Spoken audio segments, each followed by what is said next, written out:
Dikisahkan di antara peristiwa tenggelamnya benua Atlantis dan bangkitnya kaum Arya, ada masa yang tak diceritakan di mana kala itu sebuah kerajaan yang bersinar menguasai dunia. Lalu datanglah kerajaan kegelapan Acheron dengan para penyihir kejam yang mencari rahasia akan kebangkitan. Mereka membuat topeng dari tulang raja dan membangkitkan sebuah kekuatan dengan darah murni putri mereka. Topeng itu dapat memanggil iblis yang sangat mengerikan yang akan memberikan mereka kekuatan tak tertandingi. Dengan kekuatan tersebut, Acheron melakukan pembantaian di mana-mana sampai akhirnya para barbarian berhasil mengalahkan mereka. Lalu bersamaan dengan hancurnya topeng keramat, Acheron pun runtuh. Setiap suku mengambil pecahannya lalu disebarkan ke seluruh penjuru dunia dan disembunyikan selama berabad-abad agar para manusia jahat tidak bisa menyatukannya dan kembali membuat dunia dalam kekacauan. Namun ramalan mengatakan bahwa seorang pria akan menyatukan topeng tersebut untuk menguasai dunia, dan itu hanya bisa digagalkan oleh seorang pemuda, seorang pejuang yang dilahirkan untuk bertempur. Pada suatu hari dalam sebuah peperangan, seorang pejuang wanita bernama Fiona yang sedang hamil tertusuk pedang. Menjelang kematiannya, wanita itu meminta kepada suaminya Corin agar dipertemukan dengan anak mereka. Corin pun mengabulkan permintaan tersebut dan akhirnya Fiona bisa pergi dengan tenang setelah memberikan nama kepada putra mereka. Selamat datang dan selamat berjumpa kembali bersama saya Teguh Gusto. Bagaimanapun kabar dan dimanapun kalian berada, selalu saya mendoakan semoga teman-teman sekeluarga baik-baik saja. Seperti biasa, saya akan menceritakan tentang sebuah film yang mana kali ini berjudul Conan the Barbarian, sebuah film yang rilis di tahun 2011, disutradarai oleh Marcus Nispel serta dibintangi oleh para aktor dengan kemampuan akting yang sudah tidak perlu diragukan. Baik, daripada kelamaan, siapkan kopi kalian dan mari ceritanya kita lanjutkan. Tahun demi tahun telah berlalu, kini Conan telah tumbuh menjadi remaja yang tak hanya penuh semangat tapi juga sangat berani. Di suatu hari, semua remaja suku mengikuti ujian kelayakan untuk menjadi warrior atau pejuang. Conan datang terlambat tapi Corin tetap mengizinkannya ikut dengan syarat Conan harus mengambil start belakangan. Peraturannya sangatlah sederhana. Masing-masing dari remaja harus menjaga telur di dalam mulutnya, jangan sampai pecah, lalu berlari sambil mengeliminasi peserta lain dengan memecahkan telur mereka. Di tengah-tengah perlombaan, sekelompok suku yang kejam terlihat sedang mengintai di antara pepohonan. Para remaja pun mulai melarikan diri kembali ke desa, tetapi tidak dengan Conan. Dia tetap berada di jalurnya, bahkan menghabisi siapapun yang berani menghalangi.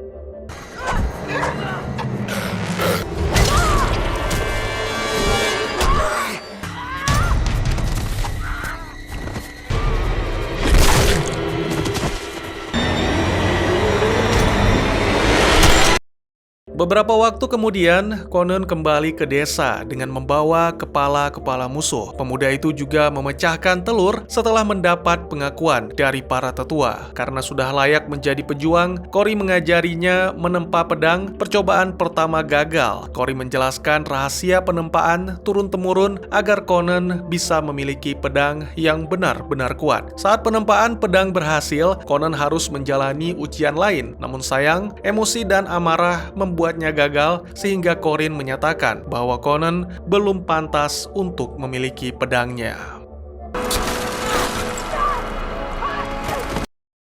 Menyadari kesalahannya, Conan terus berlatih tanpa henti di hutan. Tiba-tiba saja dia melihat sekelompok prajurit berzirah melintas dengan simbol yang aneh. Ternyata, kelompok itu berhasil memasuki desa dan memulai pertempuran brutal untuk menghabisi kaum barbarian. Tak lama kemudian, Conan pun segera kembali dari hutan untuk bergabung dalam pertempuran. Sayangnya, nasib malang menimpa sang ayah. Corin terkena panah dan hal itu segera dimanfaatkan oleh salah satu kapten musuh untuk melumpuhkannya. Mengetahui sang ayah dalam bahaya, Conan pun mencoba mengintai. Terungkap bahwa pemimpin musuh menginginkan pecahan terakhir dari topeng keramat yang disimpan Corin karena dia hampir berhasil menyatukan benda yang sangat berbahaya itu. Tentu saja Corin menolak dan itu membuatnya disiksa dengan kejam. Conan yang menyaksikan hal itu tidak tinggal diam. Dia berhasil memotong hidung salah satu kapten musuh. Lalu Corin menggunakan kesempatan tersebut untuk bangkit dan melakukan perlawanan. Sangat disayangkan, ternyata upaya itu gagal sehingga Corin tidak hanya ditangkap, tapi semangkuk besi panas digantung di atas kepalanya. Sedangkan Conan dipaksa untuk menyaksikan. Selain itu, si pemimpin musuh juga meminta putrinya, Marik, menggunakan kekuatan sihir untuk menemukan pecahan topeng yang ternyata disembunyikan di dalam sebuah peti di balik lantai papan. Setelah mendapat apa yang diinginkan, sang pemimpin musuh memerintahkan untuk membakar seluruh desa lalu menyayat kaki Corin, sehingga Conan pun berusaha sekuat tenaga menahan ayahnya agar tidak jatuh dan menumpahkan besi panas. Sementara Marik merampas pedang Corin, si pemimpin jahat menyatukan pecahan topeng terakhir dan berjanji dia akan menggunakan kekuatan topeng itu untuk membangkitkan sang istri. Beberapa waktu kemudian, Corin sudah tak mampu bertahan dan tidak ada keputusan yang lebih baik baginya selain memerintahkan putranya pergi. Setelah sang ayah mengorbankan diri, Conan pun pergi dalam perasaan sedih dan marah. Dia mengambil sebuah pedang di tengah-tengah mayat penduduk, lalu bersumpah akan membalas dendam. Conan memutuskan untuk berkelana, melakukan apapun agar bisa bertahan hidup. Tahun demi tahun telah berlalu, Conan menjadi tentara bayaran, bekerja sama dengan seorang bajak laut bernama Artus. Bersama-sama mereka menyelamatkan desa yang tertindas dan membebaskan para budak. Conan adalah petarung yang sangat handal, dan sampai sekarang tidak ada seorang pun yang mampu mengalahkannya. Saat merayakan keberhasilan di sebuah bar di kota Mesantia, tiba-tiba saja sekelompok prajurit dengan simbol yang tak asing datang seperti sedang mencari seseorang. Conan segera menyadari bahwa yang mereka cari adalah seorang pencopet bernama Elashan. Conan langsung menangkap pria itu serta menyerang seorang prajurit dengan maksud agar dirinya ditangkap dan bisa menyelidiki tentang musuhnya. Beberapa waktu kemudian, ditampilkan Conan yang berada di sebuah penjara, tempat para penjahat dijadikan budak. Tanpa basa-basi, pria itu segera menanyakan tentang kapten, namun karena penjaga mengolok-oloknya, Conan pun menjadi berang sehingga memulai perkelahian. Namun, dia menyisakan satu yang akhirnya memberikan keterangan tentang kapten bertopeng bernama Lucius. Tak lama kemudian, Conan menggunakan kepala si penjaga untuk memperdaya dan menerobos masuk ke dalam ruangan Lucius. Lagi-lagi dia beraksi menghajar semua penjaga sehingga menjadi tontonan yang sangat menghibur. Karena ketakutan, Lucius pun mulai buka mulut tentang atasannya dulu yang bernama Zim. Conan tidak menyangka ternyata yang menyerang desanya dulu adalah seorang raja, namun Lucius menjelaskan bahwa Zim adalah raja kegelapan yang kini sedang mencari keturunan berdarah murni dari kaum penyihir Acheron untuk membuka kekuatan topeng keramat. Segera setelah mendapatkan informasi yang dibutuhkan, Conan memaksa Lucius menelan kunci, lalu menyerahkan pria itu kepada budak. Jika mereka ingin bebas, maka kunci ada di dalam perut Lucius. The key to your freedom sits in your captain's gut. Saat hendak berpisah, Elashan memberitahu di mana Conan bisa menemukannya sebagai bentuk balas budi. Lalu Conan pun kembali bertemu dengan Artus. Dia menjelaskan tentang Zim dan dendam masa lalu. Meski sangat berbahaya, tapi Conan meminta Artus untuk tidak ikut campur karena ini adalah urusan pribadi. Sementara itu di biara Shaipur, pendeta senior bernama Fasir menjelaskan kepada salah satu muridnya, yaitu Tamara, tentang ramalan bahwa seorang pejuang akan datang untuk membawa Tamara kembali ke tempat kelahiran, yaitu Hyrcania. Tiba-tiba saja pasukan Acheron yang dipimpin Zim dan Marik datang. Mereka menyerang biara untuk mencari orang yang berdarah murni saat sebuah kendaraan mirip kapal menghancurkan tembok. Semuanya pun dilanda kepanikan dan mencoba melarikan diri, tapi pasukan Acheron tidak membiarkan mereka menghabisi siapapun tanpa ampun. Melihat hal itu, Vasir segera meminta Tiara pergi dengan sebuah kereta yang berhasil mereka rampas. Lalu ketika mencapai hutan, Conan yang melihat kereta dengan lambang Acheron mengira itu adalah musuh, sehingga dia pun segera melompat dan menghancurkan bagian atap kereta sampai akhirnya menemukan Tamara. Keduanya pun sama-sama bingung dan saling menyerang sampai-sampai tidak menyadari satu persatu prajurit biara telah terbunuh. Conan pun melihat wajah yang tak asing dari kelompok Acheron. Pria itu adalah Rimo, salah satu komandan yang menyerang desanya beberapa tahun yang lalu.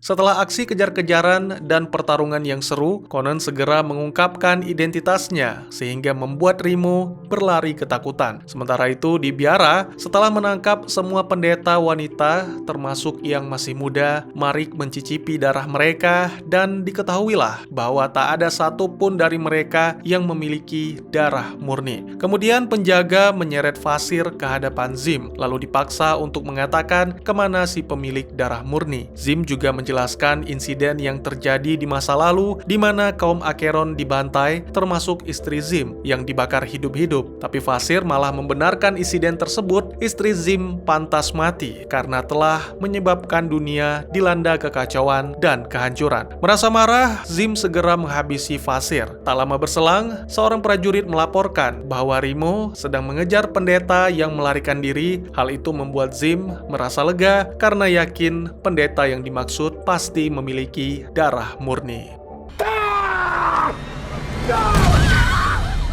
Kembali ke hutan, Conan yang sejak tadi mengejar akhirnya bisa menjatuhkan Rimo dari kuda. Setelah itu, Conan segera mengetahui bahwa Tamara adalah orang yang sangat dicari-cari oleh Zim, sementara Tamara sendiri masih diam, tapi dia yakin bahwa Conan adalah pria yang diramalkan oleh pendeta Vasir. Saat malam, Conan menjelaskan bahwa dia akan menggunakan Tamara untuk memancing Zim. Oleh karena itu, agar tidak kabur, Tamara harus diikat, dan karena terlalu banyak bertanya, Tamara mendapat bonus penutup mulut dari Conan. Keesokannya, Rimo memberitahu Conan bahwa Tamara adalah keturunan terakhir Acheron yang memiliki darah murni. Dia menawarkan hadiah besar untuk Conan jika mengantar wanita itu ke Zim. Conan terlihat tertarik, namun melakukan hal yang di luar dugaan, yaitu ketika melihat rombongan Acheron, Conan melontarkan Rimo tepat di ruangan Zim dengan sebuah pesan yang menerangkan tentang lokasi Conan bersama Tamara.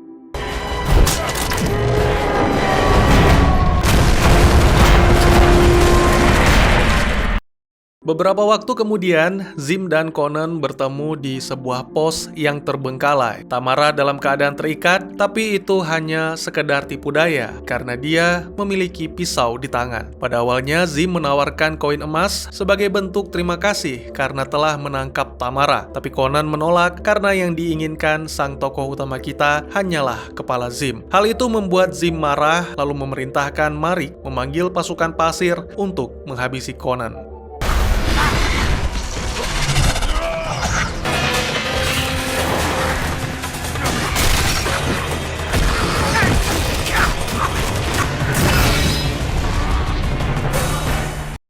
Conan bertarung dengan sangat luar biasa. Dia tidak hanya mengalahkan para Sandmen, tapi juga menyelamatkan Tamara yang hendak diculik. Kini, dia akan berhadapan dengan Zim dalam duel pedang. Pada awalnya mereka terlihat sama kuat, namun Conan lengah ketika menjelaskan tentang pembantaian desanya beberapa tahun yang lalu, sehingga Marik segera memanfaatkan kesempatan itu untuk meracuni Conan.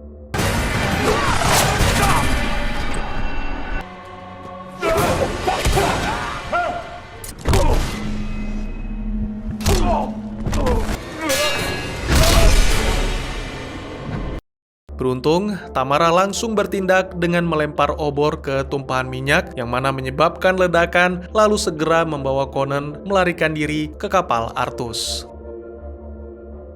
Tamara disambut dengan sangat baik oleh Artus, apalagi wanita itu telah menyelamatkan sahabatnya. Pada malam hari, saat semua sedang beristirahat, sangat mengejutkan sebuah serangan datang dari prajurit Acheron. Para kru segera bangkit dan melawan, sehingga terjadilah pertempuran yang cukup menegangkan di atas kapal. Conan sendiri bertarung dengan sangat brutal, mengingat apa yang pernah dilakukan oleh Acheron belasan tahun yang lalu.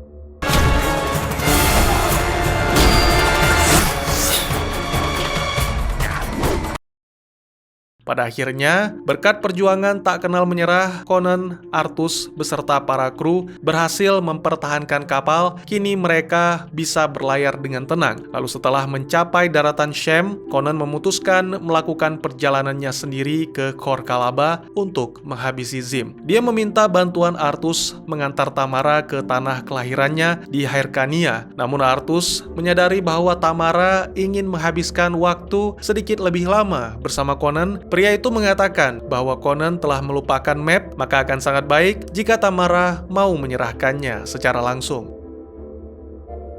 Setelah menghabiskan malam bersama, Tamara berniat kembali ke kapal Artus. Sayangnya, di tengah hutan, wanita itu disergap oleh Marik dan para prajurit Acheron. Mendengar teriakan Tamara, Conan pun segera bergegas. Namun semuanya sudah terlambat karena Tamara sudah dibawa pergi untuk menemui Zim. Lalu beberapa waktu kemudian, Marik mencicipi darah Tamara dan memastikan wanita itu adalah keturunan murni dari Necromancer. Kembali ke Conan yang mengubah tujuannya ke Asgalun, sebelah selatan Shem, sebuah kota pencuri di mana dia akan menagih janji. Setelah tiba di sebuah bar dan menghajar pemiliknya, Conan segera dihampiri oleh Elashan, orang yang berjanji akan membantu untuk menyusup ke Khor Kalaba. Beberapa waktu kemudian, setelah melewati perjalanan panjang, keduanya pun tiba di benteng Zim. Elashan menunjukkan kemampuannya dalam urusan penyusupan. Pria itu berhasil membuka pintu terowongan bawah tanah dengan sebuah kunci khusus yang tidak ada duanya. Lalu setelah menuruni beberapa anak tangga, keduanya pun menemukan area yang dipenuhi dengan kerangka. Tiba-tiba saja, sebuah tentakel besar menangkap Elashan dan menyeretnya ke dalam air. Sementara itu ditampilkan Marik yang mendandani Tamara dan segera disiapkan untuk ritual di mana Tamara akan menjadi wadah bagi ibu Marik yang merupakan salah satu penyihir agung Acheron. Kembali ke Conan dan Elashan yang berhasil menyelamatkan diri dan tiba di sebuah tempat dengan kolam di tengah-tengah ruangan. Mereka melihat tempat itu penuh dengan para tahanan yang dikurung dengan seorang penjaga kejam bernama Ahun. Menyadari adanya penyusup, segera si penjaga melepaskan beberapa tahanan dan itu memancing makhluk bertentakel datang untuk memangsa siapapun yang berada di dekat kolam. Pada momen ini, Conan benar-benar dibuat kewalahan karena selain menghindari tentakel, dia juga harus berduel dengan Ahun serta menyelamatkan Elashan. Namun pada akhirnya, barbarian itu berhasil mengatasinya. Dia melilitkan rantai ke tubuh Ahun lalu menjatuhkannya ke kolam untuk menarik perhatian monster sehingga bisa menyelamatkan Elashan.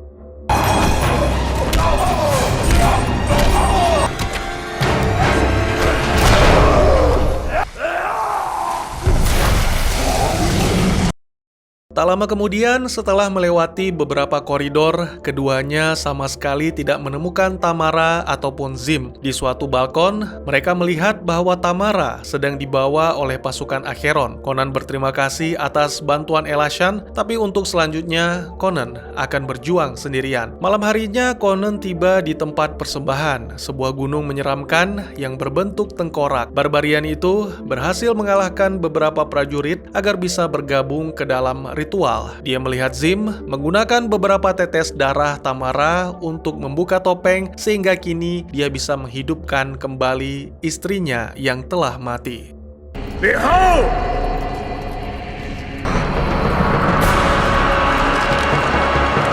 Segera Conan melancarkan serangan sebelum Zim menyelesaikan mantra. Tiba-tiba seluruh gua mulai berguncang membuat para pengikut Zim melarikan diri. Sementara Tamara jatuh ke dalam jurang. Tapi untungnya benda tempatnya terikat masih tersangkut di bebatuan. Tanpa membuang-buang waktu, Conan langsung berusaha menyelamatkan Tamara. Namun Zim tidak akan membiarkannya begitu saja. Jump to the left! Setelah membebaskan Tamara, terjadi dua pertarungan di waktu yang sama di mana Conan terpaksa menunda balas dendamnya terhadap Zim karena dia harus menyelamatkan Tamara yang nyaris dibunuh oleh Marik.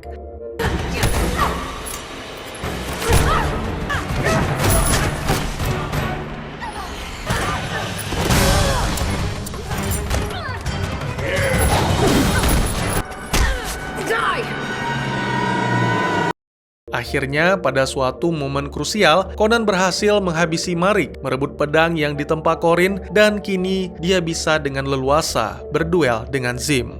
You are not worthy of my father's sword.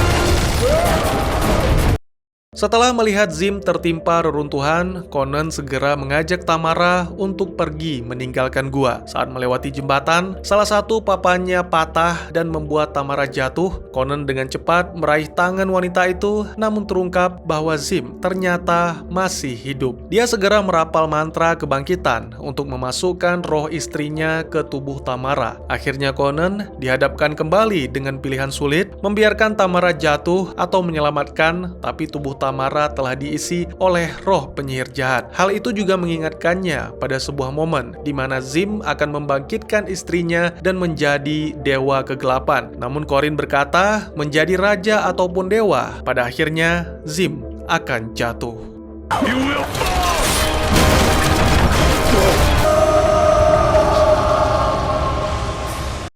Film pun ditutup dengan menampilkan Conan dan Tamara yang berhasil melarikan diri sebelum gua benar-benar runtuh. Lalu ditampilkan juga Conan mengantar Tamara ke Hyrcania. Saat berpisah, mereka saling berjanji untuk menjaga diri agar bisa bertemu kembali suatu hari nanti. Yang terakhir, ditampilkan Conan kembali ke desa lamanya di mana dia menemukan cetakan pedang yang dulu digunakan sang ayah. Kini pedang yang ditempa dengan baik telah berhasil direbut kembali dan Conan berjanji akan menjadi pejuang yang layak untuk memiliki pedang tersebut.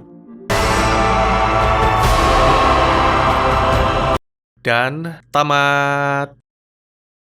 Selain Terminator, Om Arnold juga sangat ikonik dengan film Conan the Barbarian, sebuah film aksi petualangan fantasi yang cukup bersinar pada era 80-an. Tidak mengherankan jika film ini dibuat ributnya. Hanya saja mengingat si Om yang tak lagi muda, maka para kru harus mencari aktor baru yang lebih cocok untuk film ribut. Sayangnya meskipun ada beberapa momen yang cukup menghibur, Conan the Barbarian 2011 hanyalah film adu otot yang bahkan membuat penonton tidak perlu berpikir. Ya, sebagai penonton, saya memang tertarik menikmati tusuk tebas sana-sini sampai berdarah-darah, namun bagi siapapun yang mengharapkan petualangan, mungkin akan merasa kecewa. Bukan salah Mas Jason ya, dia cukup cocok memerankan Conan, hanya saja alur ceritanya yang padahal sudah jelas-jelas berkelana, tapi petualangannya itu malah dilewatkan. Apa-apa saja yang dihadapi selama perjalanan, itu juga tidak ditampilkan, tidak seperti The Lord of the Ring yang benar-benar terasa petualangannya, tapi juga tidak mengurangi serunya pertarungan yang disajikan. Buat yang belum tahu, film ini diadaptasi ke novel dengan judul yang sama, tapi dengan cerita yang lebih lengkap dan menjadikannya lebih menarik. Di dalam novel, tidak dikisahkan bagaimana Conan lahir di medan pertempuran dan ibunya yang meninggal sesaat setelah menamainya. Tapi sebagai gantinya, dikisahkan Conan berusia 11 tahun yang bermain-main dengan tongkat sebagai pedang. Anak itu ingin memiliki pedang sungguhan. Ayahnya, Corin, mengatakan bahwa sebelum menjadi pejuang, Conan harus belajar menjadi seorang pria yang tangguh. Corin membantu membangun kepribadian dan pengetahuan Conan sebelum mengajarkannya tentang berpedang dan pertempuran. Dalam novelnya, Conan mempelajari tentang kesabaran, kerendahan hati, dan kepemimpinan. Selain itu, dia juga belajar tentang strategi dan taktik dalam pertempuran. Lalu yang lebih penting lagi, setelah Corin meninggal, diceritakan bagian yang tidak ada di dalam film, yaitu kakek Conan yang bernama Konek, melanjutkan pelatihan Conan dan memberinya tujuan hidup yang lebih besar daripada hanya balas dendam. Ketika dewasa, dikisahkan bahwa Conan sempat menjalin hubungan dengan Belit, seorang wanita bajak laut yang menjadi cinta pertama Conan. Sebuah tragedi menyebabkan Belit tewas, lalu setelah itu Conan pun bergabung dengan Artus dan menjadi kapten The Red Brotherhood di kapal bernama The Hornet. Selain itu, di dalam bukunya, makhluk tentakel sepertinya lebih aktif, tidak hanya muncul di dalam benteng, karena saat Conan dan Tamara berhasil melarikan diri ke kapal, selain mengirimkan pasukan, Marik juga mengirim The Beast That Lurks, makhluk laut yang hidup di bawah Kor Kalaba. Satu lagi, di novel, terungkap bahwa Gunung Tengkorak tidak hanya reruntuhan Acheronia, tapi juga tempat bersemayam kekuatan jahat. Di sana, selain mengetahui tentang sihir kebangkitan, Marik juga menemukan pengetahuan bahwa ada kekuatan yang lebih gelap dan kuno, serta entitas jahat yang telah menunggu untuk dibangkitkan. Pengetahuan ini sengaja disimpan untuk dirinya sendiri, karena jika ayahnya gagal, maka Marik akan menggunakannya untuk menjadi dewa. Tapi untuk sementara, dia tetap menunggu kebangkitan sang ibu untuk mendapatkan pengetahuan lebih lanjut. Ya, agak disayangkan memang, tapi semoga film Conan ini direboot lagi dengan penulisan yang lebih baik dan pastinya akan lebih seru kalau filmnya memiliki sequel, seperti film pendahulu yang diperankan oleh si Om. Mungkin segitu saja teman-teman, kalian sangat dipersilahkan untuk berkomentar, bertanya, ataupun merequest film-film favorit untuk diceritakan, bisa lewat kolom komentar, atau buat yang malu-malu bisa langsung DM ke Instagram saya, insya Allah pasti akan dibaca. Mari kita jadikan kolom komentar sebagai sarana penambah wawasan dan menciptakan jalinan persaudaraan, bukan malah menjadikannya sebagai tempat pembulian sehingga menciptakan permusuhan. Jangan lupa untuk dukung terus channel ini dengan cara share, like, dan subscribe, karena dukungan dari kalian sangat berharga bagi saya demi perkembangan channel ini. Saya Gusto, sampai jumpa di video selanjutnya. Tetap semangat, tetap bersyukur setiap hari. Dadah!